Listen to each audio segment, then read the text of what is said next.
हाँ नमस्कार साथियों, आज मैं ग्राम जारती के इस खेत पे आया हूँ जहाँ पर धान की मड़ाई चल रही है। आपने बहुत से तरीके देखे होंगे इनको क्रश करने का, धान निकालने का। एक तरीका ये भी है जब इनको पैरों से मसल करके निकालते हैं, यानी इसको कुमाऊनी में बोलते हैं खुटनल मानना।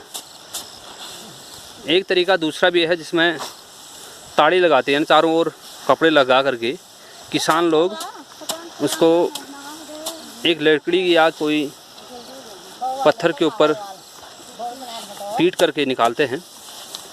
और एक तीसरा तरीका और भी है, आजकल एक दूसरा है, कपड़ा चारों ओर न भी लगाएं, फैलाएं कपड़ा और लकड़ी का बनाते हैं एक तख्ती टाइप, उसमें भी धान की मड़ाई की जाती है। तो आप देख रहे होंगे इनको इस तरीके से क्रश किया जाता है। ये यहाँ का एक पारंपरिक तरीका है।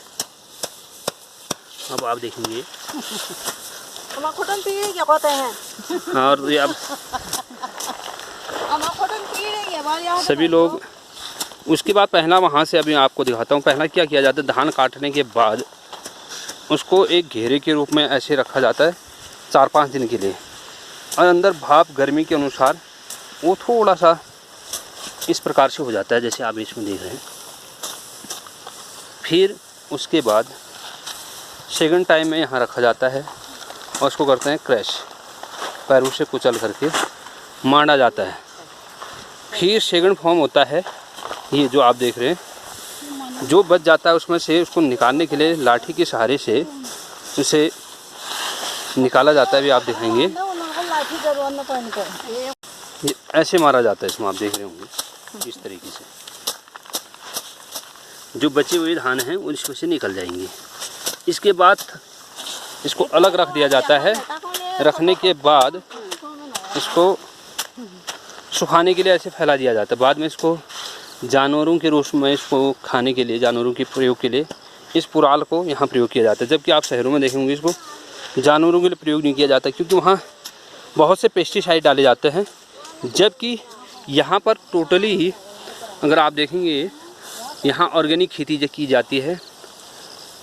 अब कम इसमें लोग जागरूक हो रहे हैं धीरे धीरे, और इसमें आप खाद का प्रयोग कम करने लग गए हैं। बीच में एक दौर था थोड़ा खाद का प्रयोग करने लग गए थे, यूरिया डालने थे, अब बंद कर दिया हम लोगों ने। जब से जैविक खेती के रूप में उत्तराखंड सरकार ने इनिशिएटिव लिया है, तब से लोग अभी जैविक खेती को पुनः अपनाने लगे। पहले तो करते ही थे, गोबर की खाद का प्रयोग करते थे। और दूसरी ओर अभी बीज का भी देखेंगे, इसी के साथ लगा हुआ खेत पलायन की मार झेलने के कारण बंजर पड़ा हुआ है। यहाँ काफ़ी उपजाऊ खेत बंजर भी पड़ चुके हैं।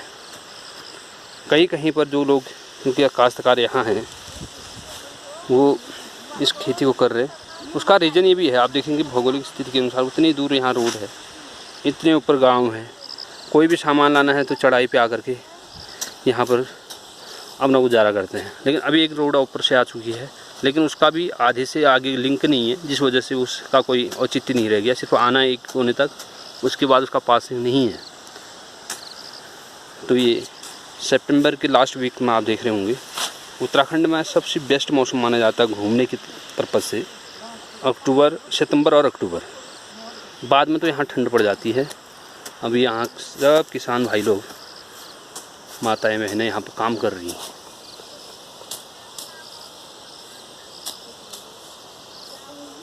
आज मौसम थोड़ा ठीक है, हल्के हल्के बादल हैं, लेकिन आसमान साफ, नीला आसमान।